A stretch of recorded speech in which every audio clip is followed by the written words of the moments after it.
You have a deadline tomorrow, so naturally you are currently polishing your coffee mug and color-coding your bookshelf by height.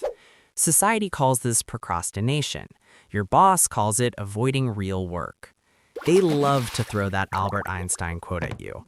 If a cluttered desk is a sign of a cluttered mind, of what then is an empty desk a sign? They want you to believe that true genius lives in chaos. But let's pause. Einstein was brilliant, sure, but his brain wasn't wired like yours.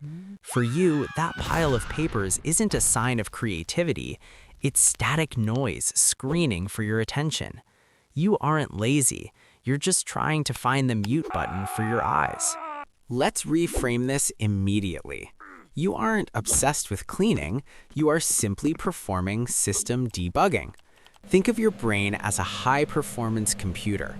Every random object on your desk, that candy wrapper, that unfiled receipt, is an open browser tab running in the background, eating up your RAM. You can't launch your deep work application because your system memory is full of visual junk. You aren't a janitor, you are a systems engineer clearing the cache to prevent a crash.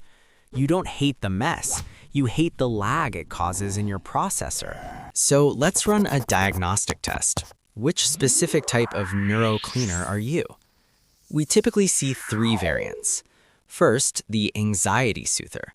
When the world feels unpredictable, maybe the economy's crashing or your relationship is rocky, you compulsively organize your sock drawer. Why? Because you can't control the future, but you can control the alignment of these socks. It's not about hygiene, it's a desperate biological attempt to lower cortisol. Cleaning is your anchor in a chaotic storm. Second, the context switcher. You finish a report, but you can't start the email until the desk is wiped. Your brain struggles with task switching. You don't have a minimize window button, you need a full reboot.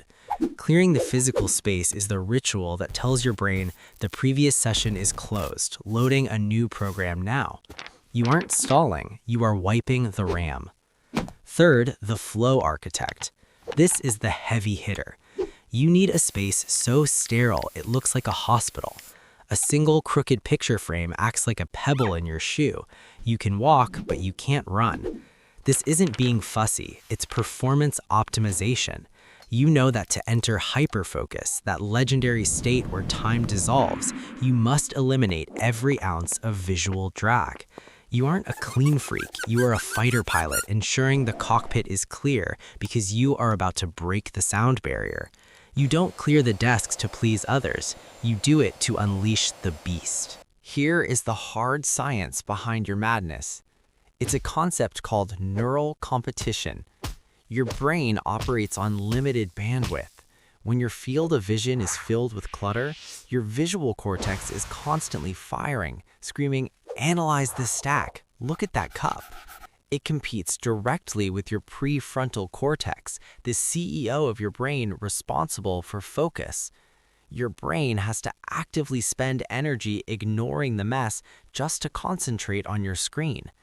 This creates a massive cognitive load, draining your mental battery before you even type the first word. Furthermore, physical clutter signals unfinished business to your subconscious.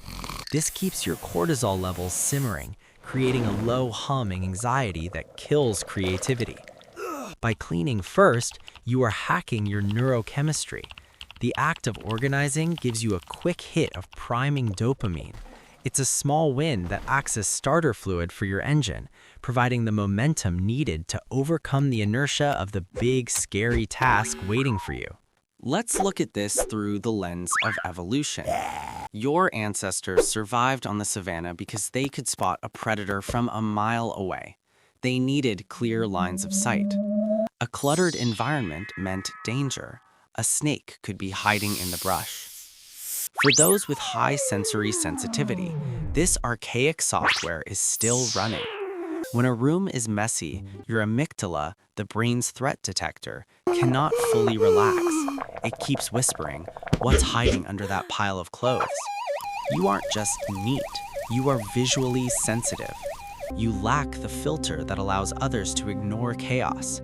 While they see a lived-in room, you see 1,000 potential threats to your peace.